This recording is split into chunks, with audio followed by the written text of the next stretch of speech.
Mega DSC 2025 విజేతల ఆధ్వర్యంలో ఇవాళ విజయవాడలో టీచర్ల ఆత్మ గౌరవ ర్యాలీ జరగనుంది. ఈ ర్యాలీలో ఉమ్మడి పశ్చిమ గోదావరి, కృష్ణా, గుంటూరు, ప్రకాశం జిల్లాల నుంచి 2025 డిఎస్సి ద్వారా నియామకమైన ఉపాధ్యాయులు పెద్ద ఎత్తున పాల్గొనున్నారు. కష్టపడి చదివి ఉద్యోగం సాధిస్తే తమను అవమానపరుస్తున్నారంటూ ఉపాధ్యాయులు రోడ్డెక్కుతున్నారు.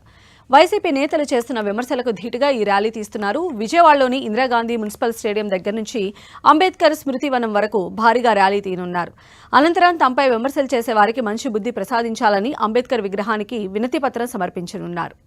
ఇప్పటికే వైసీపీ నేతలు చేస్తున్న ఆరోపణలపై కర్నూలు, తిరుపతిలో మెగా డిఎస్సి 2025 విజేతల ఆధ్వర్యంలో ర్యాలీలు తీశారు.